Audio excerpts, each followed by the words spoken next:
and welcome to this video. Today I'm going to be talking about what Harley is right for you. This is just a matter of my opinion, just to talk about what bikes I like for the Harley range, the pros and cons of some of them, because if you're looking at shopping, it's just good to have someone else's opinion on what you think is going to be the perfect bike for you. So this video is just my opinion, take it or leave it, it's entirely up to you, but yeah, let's get into talking about the Harleys, because that's what you're here for. So you've probably clicked on this video because you are wanting to get yourself a Harley-Davidson, or you're just curious to know what Harley is right for you. It really comes down to 5 things.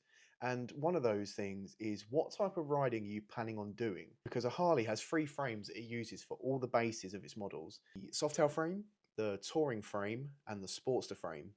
So you need to figure out what sort of riding you'd like to be doing, and that decides what the right frame for you to be getting, so you'll be able to decide what model of bike you're looking to get. So if you're someone that's wanted to put in a lot of miles on the motorways and doing long distance traveling, then a touring frame is going to be what you're going to be after. So that's going to be the bikes like the Road King, the Street Glide, the Road Glide, and the CVO models of all those variants. These models do really cater as well for taller riders and people that are going to want to take a pillion with them. But the problem is with these bikes is they are on the more pricier side. If you're more of an experienced rider and you want to ride a bit more aggressively than you can on a touring bike, and you want something that's got a bit of everything, then the Softail models are your kind of Swiss Army knife of bikes. It can handle riding down on the motorways and on long rides. Not as good as the touring models, but it's more than capable. But also, it's really good in towns and on shorter rides. These are your best all-round bikes, and I would say they're more recommended for people that are more experienced at riding.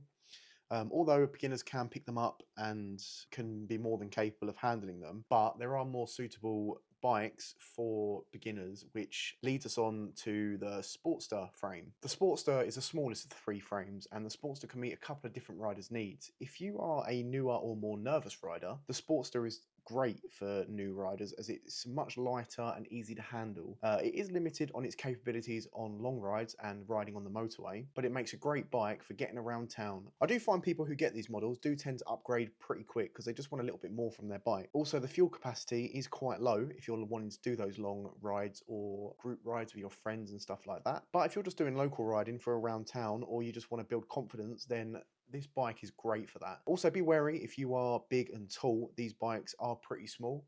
So if you are a big guy like I am, which is 6'4" and quite large, the bike will feel quite small. So just be wary of that and don't buy blind. Go and sit on one and find out for yourself.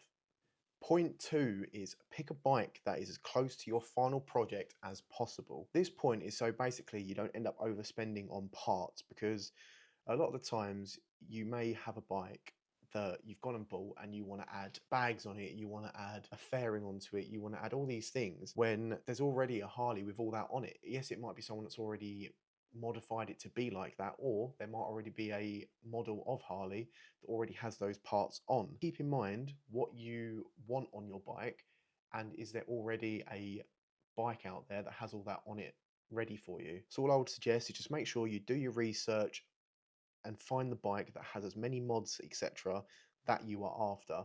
Whether, like I said, that being a bike that is pre-owned, that you found that might already have the paint job you're after, might already have the suspension, the seat, and everything you're after, for a similar price point of buying one that is stock and you've got to buy all that for. Or again, you might find that you want a bike like a Street Bob that has a fairing and bags, and they already do a model like that, which could be like the Heritage Classic, could be, I can't think off the top of my head, but sort of things like that. So just keep that in mind when you're looking to buy the bike.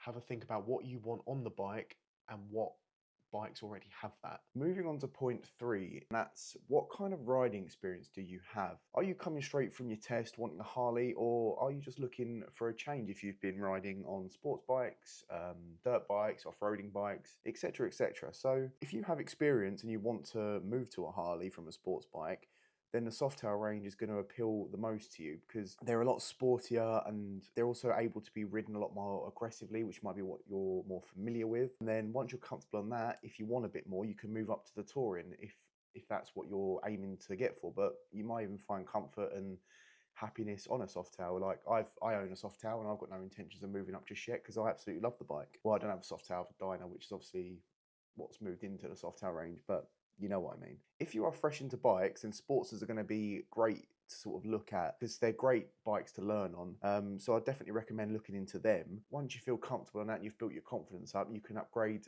to the Softails, you can upgrade to the Tours if you wish. But I would say if you're a more nervous rider, then the Sportster models are fantastic just to build your confidence up, still have a buttload of fun.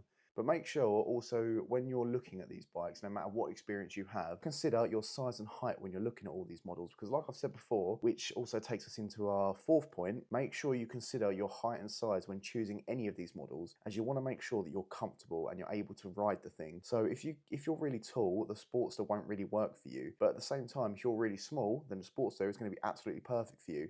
So just make sure you're always taking that into consideration. You really want to make sure that on both ends of the spectrum, that one, you're able to flat foot the bike, just so again, you're really working on that comfort.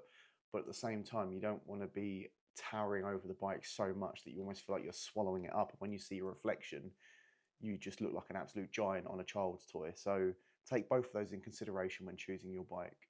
And the final point that I have to make, and it kind of summarizes this whole video, is when choosing your bike, make sure you're happy with it and make sure it's within your budget. Because if you're just getting a Sportster because you're a bit of a nervous rider, but you hate the look of it, you're not happy with the speed and the power, then evidently you're just going to be unhappy with it. So decide your budget, find what bikes fit inside that budget.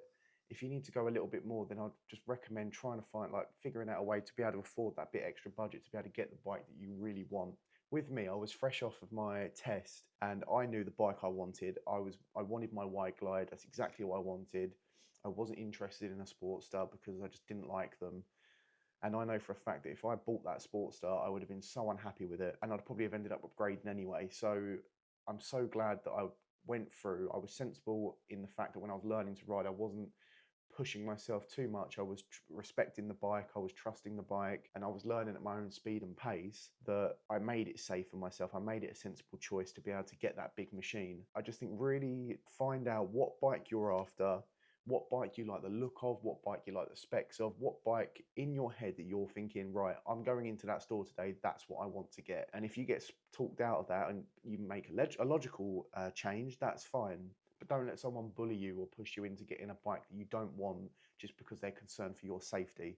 Just be smart, ride safe, and whatever bike you choose, just learn at your own pace and you'll be absolutely fine. So that's the final point, and that's what's going to wrap up the video, is just choose the bike that you want within your budget and that's going to make you happy and put you on the road on two wheels, riding safe, riding happy, and enjoying motorcycles and essentially Harley-Davidsons, because they are wonderful bikes and they put a smile on your face every time you get on them. So yeah, that's going to wrap up the video. Thank you so much for watching. I hope I've been a help. Write down in the comments below any other questions or anything that I'll try my best to answer. I will be responding to every single comment. So yeah, please do leave a comment, whether it's constructive criticism, whether it's negative if you want to, or just a question on this topic that I can try and answer. But thank you so much. I've been MotoChibi.